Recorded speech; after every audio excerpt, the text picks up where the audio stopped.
ladies and gentlemen. How you doing? Good afternoon. This is part one of story time with GPS. I'm gonna tell you a story what happened before I came back to Jersey to like start GPS and all that stuff. I was living in North Carolina.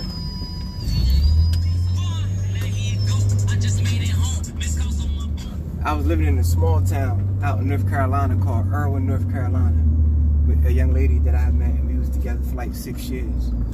And shouts out to her. We was gonna call her Sam, but things didn't go right. Like, you know what I mean? We was out there for a minute. We was together for like 6 years. So we was like, yo, we gonna get up out of here.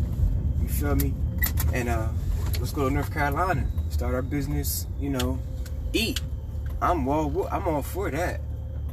Let's do this. So things didn't go right, you know, didn't go as planned, you know what I mean? She decided to go a different way with a religion, which I'm not gonna, you know, get into all that and stuff like that. It wasn't no crazy religion. It's just like, I'm Christian, and this, for example, somebody wants to be a Jehovah's Witness, so that means we're unevenly yoked. Okay, I didn't know what that meant. My mom always said, make sure you're evenly yoked. I'm like, what the hell does that mean, Mom? Like, we like our eggs the same way? Like, I didn't understand that until then. So I started messing with some other young girl that was out there. She was bad too, yo. She was bad. Like, and when we moved out there, I had brought, I think it was like a 73 or 74 pickup truck, Ford pickup truck. It was brown. Little old lady sold it to us from Lawrenceville. Her husband just died, whatever. And that was his truck, but it was in mint condition. It was cheaper than buying a U-Haul truck and getting all the, you know, and all those miles. Then we had to drop it off. That was far from the crib because, like, where we moved at, it wasn't, you know what I mean? It was way out in the sticks. Beautiful spot, beautiful property, way out in the middle of nowhere though, right? So that's what we decided to do. My bad about the sun glare. Let me see if I could do this right here. Yeah, that looks kind of good. Perfect. So, make a long story longer, that's what we do. And when we went to go look at the truck underneath the cover, I said, well, you know, what's that underneath the cover? Oh, that's my car. I don't drive no more. She was old. She was like 80-something years old. Sweet white lady. We stayed in touch with her for years. I think she's now passed on. But that's how I got into like big body cars. And she had a Buick Regal. And I never forget this Buick Regal. It was mint. I mean, this bad boy was in like mint condition. No rust. It was the big body Buick Regal. White walls. It was in good condition like the truck. So we like, well, give us a package deal. We about to take both of them. She was like, for real? Yeah, we want both of them, please. So we bought them. We go down south. Everything is good. Home. Beautiful, beautiful property, though. It was a beautiful property. Said I keep opening by itself when I turn the truck off. I had my GoPro up there and it snapped something. So it's like, bro, it still worked. But anyway. So we get down there. I start messing with old girl from the gas station. Not knowing that she had a dude. You know what I mean? I'm fresh out there. I ain't know nothing about that. She wasn't claiming them or nothing. So I'm like, all right, green light. You feel me? It is what it is. It's gonna be what's gonna be. You know, dude, once he got into his feelings, and this is over like mad months. She kept going back and forth. My ex, and then she last time she went to Jersey, she said, I'm gonna stay out here. You know what I mean? You know, I'll send for my things later. I was like, okay, we didn't leave on no bad accord. Like, that's still my homegirl today. I think she's some type of big time attorney out in Charlotte. Bad chick. But back to the chick from North Carolina and her baby dad or her ex-boyfriend or whatever. This dude was big, like no neck, just head and shoulders. So, you know, I'm like, all right, I'm doing me. Mind you, I had that big body Buick. And the only thing that gave me away, I still had Jersey tags on it and the Jersey inspection stickers. I'm low riding. This is years ago. We going back like 6, 7, almost 8 years. We going back a minute. And I come through, it was a 2-door. Man, I hit them white walls up, threw some rims on that truck. We was straight. She would drive the Buick, I drive the truck. Like we do now, but it's a Honda. But anyway, I pulled up to the gas station where she used to work at in the middle of nowhere, and I seen him and a couple of his goons, him and his squad. And I'm not gonna pull in, just pull out, make myself look crazy. So I pulled in, I got the gas, went in and paid for it, chopped it up with her for a little while, but she was acting goofy. So I already knew what time it was, you feel me? So I get back in the whip and murk off. And I look in my mirror, and I seen him was behind me, and another car pulled in behind him. And at this light, I gotta make a right, and that's a long ass dark road that snake like this. It comes to a flashing light, which I go through, make a right, and I be back in like where I live at. So I've seen these. I was like, oh, okay, they on some goofy stuff, right? So I already know that, you know what I mean? I know what's up, yo. Like, yeah, I know these cats is big, they play with firearms, so I'm on it ready. And I said, what I think they're gonna do is they're gonna wait till I get to that flashing light when I stop and probably switch me up. I'm not gonna give them the opportunity. So I whipped over, like on the shoulder, and there was woods across the street and like a little swamp area on my passenger side. So I get out, throw it in park in my Buick, open the door, and I started walking backwards like this. I get out, draw my shit, and now I'm walking backwards like this. From the passenger side, I'm walking backwards like this, and took cover to the front of the car, and I'm peeking like this. You feel me? I'm like this. I seen boy get out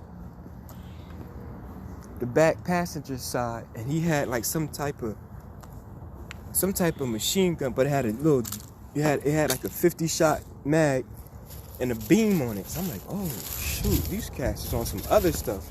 He hopped out from the driver's side, not right up on me, like probably from right where here to my neighbor's driveway.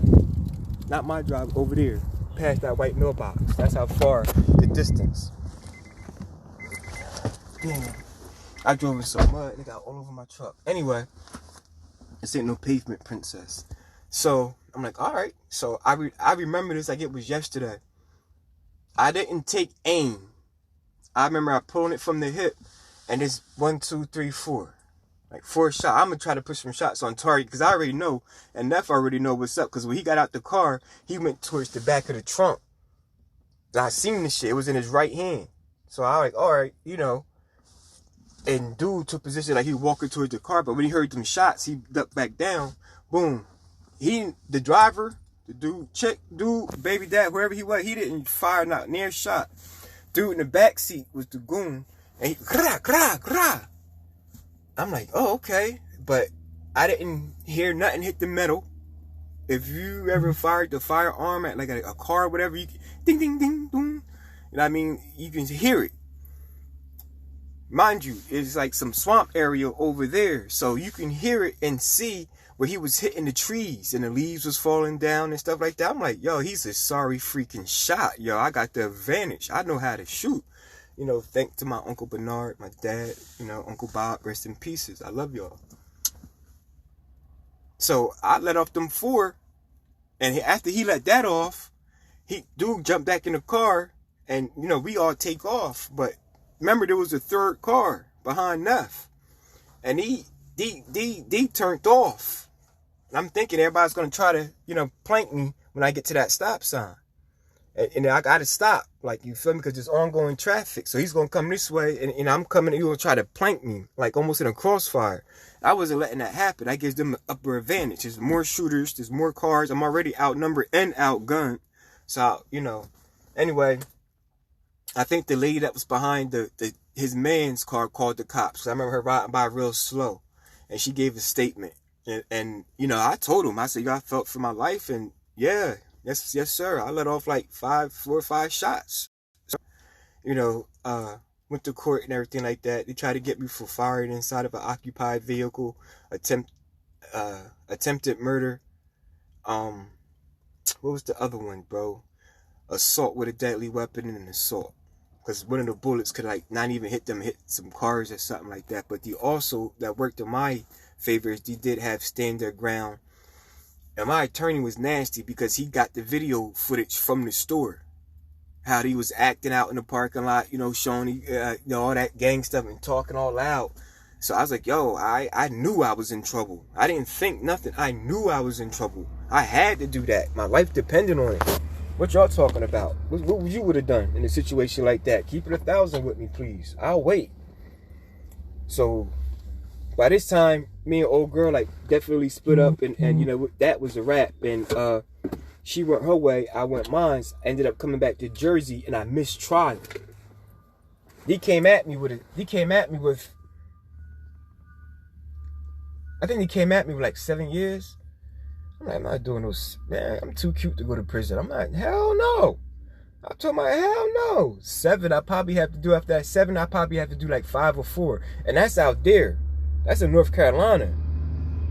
Your nigga would have tore me apart. You know what I'm saying? I'm like, nah, hell no, man. That's how we take that shit to trial. No thank you, but no thank you. We're not doing that. But I did miss the first trial date.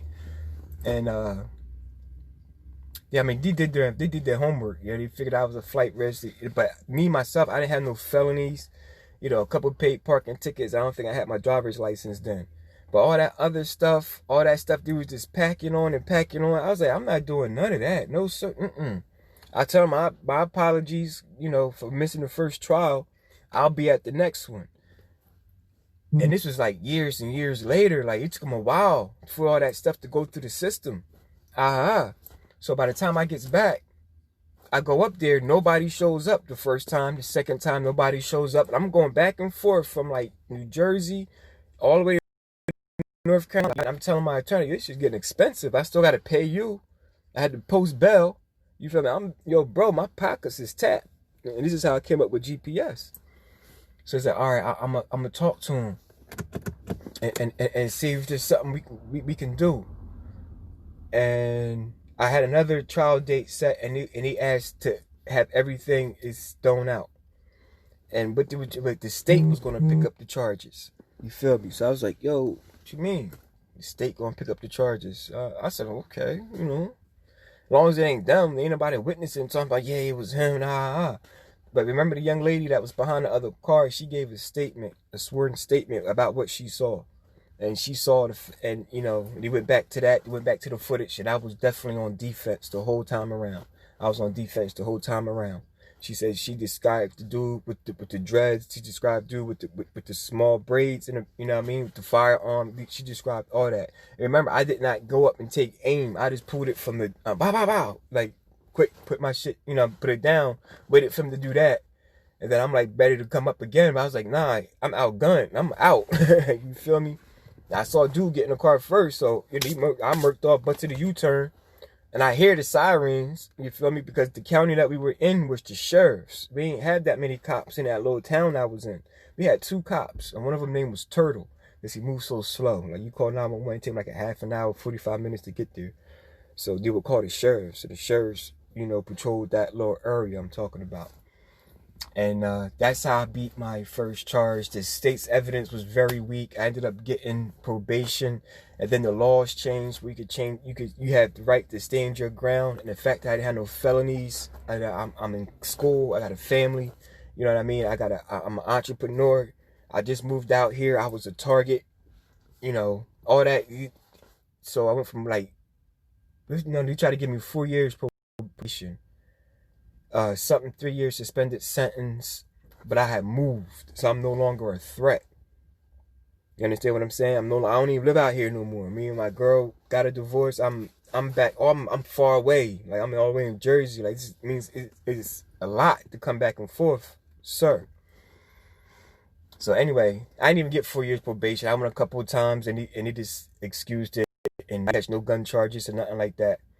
But I remember that my attorney told me, I got an attorney from Paterson, New Jersey, and he told me, he said, bro, if you're going to carry firearms using North Carolina, do it legally, and you'll never have another gun problem again. And that for some odd reason, that resonated, and that stuck with me all this time. If you do it the right way, you'll never have gun problems again, like catching a gun charge, So I never thought, I mean, I took heed to what he was saying, but it didn't really sink in until like months later, when I met the queen I'm with now. You know, God had a plan for me, right? And the first thing I did, cause you know, I met her in Jersey. You know, she's from Lawrenceville, my queen. But you know, I met her at one of my shows, and we went to breakfast, and history was written. But ever since he told me that, I was like, that just stayed with me. I was like, yo, he right. I don't got no criminal background. I can go get me a freaking permit, like something. You know what I mean? Some, carry any kind of gun I want, when I want, how I want. And can't nobody say nothing to me. I'm feeling that. So that's what happened. I remember I moved to PA maybe 6 months after living in PA. After I got my ID, my license changed, got the vehicles changed from Jersey registration to PA registration, because they do look into that. I've been doing that ever since. But the moral of the story is, ladies and gentlemen, even though you might have like some charges and felonies, or it depends on what type of felony, you know what I mean? Like, if you was robbing banks, you're definitely not gonna get no gun permit. But I had a story with mine. Like, I was fearing for my life. Like, I really thought these cats were gonna take me out fighting over this girl with the big butt from North Carolina. Like, you know what I mean? And God had a different plan for me. So that's how I started carrying my firearm as serious can get. I'll never leave home without it. It's either on my hip or it's in the whip. You know what I mean? My guns, my kids, my God. Like, you know what I mean? And I just wanted to share that story with you, because I had a couple of people, I caught this charge. I don't want to get into people's background, but it does play a factor. But if you don't know, you don't know. You understand what I'm saying? And you have, not even white people. You'd have certain people running around here with a small arsenal in their vehicle. And I met a cat that used to go to the training class I was at. He was straight Aryan Brotherhood, swastikas and everything. He just came from prison. He lived out here in Pennsylvania. He met his girl in Maine. You know what I'm saying? But he'd come out here. He actually had family out here, straight freaking Aryan Brotherhood. And he was cool, though. Like, you feel me? Like, I'm not saying we're going to go out and have a cup of coffee and be the best of friends, but he was definitely, you know what I mean? He was all right.